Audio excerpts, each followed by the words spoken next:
Hello. Aujourd'hui je voulais vous parler du corps,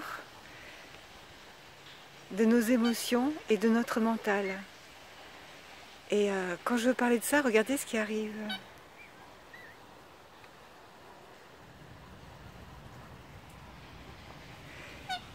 Ils viennent vers moi. Parce que là je suis vraiment en pleine présence. Et je voulais vous parler donc de ce corps, de ce mental et de cette émotion à laquelle on s'identifie et qui n'est pas nous. Quand on conduit une voiture, on sait très bien que le véhicule, c'est pas nous. On ne s'identifie pas au véhicule. On ne dit pas je suis une Peugeot ou une Renault de tel type, avec tant de kilomètres, de telle couleur, qui marche à tel carburant, qui a des pneus de telle dimension, etc. On sait très bien qu'on est le conducteur de ce véhicule. On ne s'identifie pas à lui.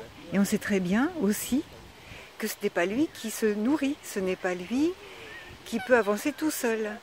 Il faut le mettre en marche, il faut lui donner du carburant ou de l'électricité. Et même s'il y a des véhicules automatiques, il faut bien qu'il y ait quelqu'un qui lui donne l'endroit où on veut aller et par où on veut passer. Et bien pour le corps, c'est pareil. On s'identifie au corps. On a l'impression qu'on est limité au corps, au mental et à nos émotions. Or, ce n'est que notre véhicule. Nous sommes bien plus grands que ça. Nous sommes un être infini, une énergie immense. Alors certains vont appeler conscience, va appeler ça l'âme, va appeler ça l'énergie de vie, la source, peu importe. Mais c'est ça qui fait avancer notre véhicule. Et notre véhicule, il est juste là pour nous dire comment avancer, pour nous permettre d'avancer plutôt, de nous permettre d'aller là où on veut aller. Il nous donne juste des indications, il nous donne le kilométrage, comme une voiture. La voiture donne le kilométrage, la voiture donne le parcours, la voiture dit quand il faut mettre de l'essence, et il y a toutes les indications sur le tableau de bord. Eh bien notre corps c'est pareil. Et à ce que je sache, à moins que ça ait changé, le mental fait partie du corps, il est dans le corps. Et les émotions découlent des pensées, du mental. Donc tout ça c'est notre véhicule.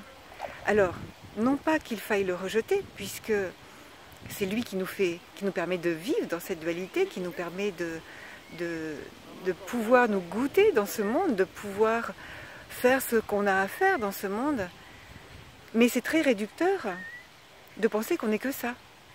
On est bien plus que ça. On est un être vraiment infini, avec une puissance infinie.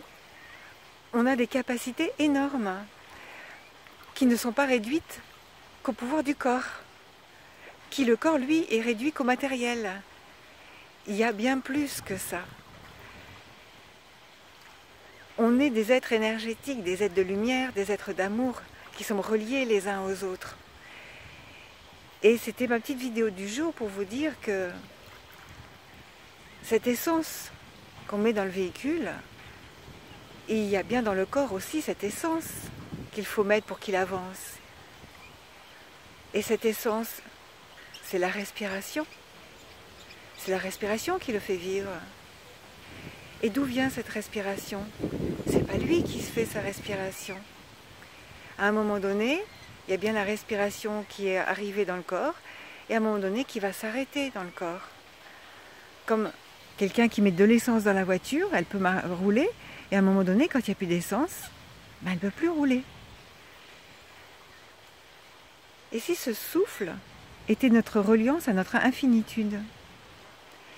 Si ce souffle était déclenché par plus grand que nous? Si ce souffle était notre reliance au tout, à l'univers, à l'énergie de vie, à la source, à l'âme, à tout ce que vous voulez. Essayez de vous mettre dans votre respiration consciente. Observez la respiration. Sans la changer, sans la modifier, sans la contrôler. Juste observez votre respiration. Et voyez ce que ça fait en vous quand vous observez votre respiration. comment vous vous sentez. Il y a quelque chose qui s'ouvre, une paisibilité. Voilà, c'était ma vidéo du jour par rapport au post que j'ai mis aujourd'hui. Je ne suis pas mon corps, je ne suis pas mon mental, je ne suis pas mes émotions. Je suis ce qui se goûte à travers ce véhicule.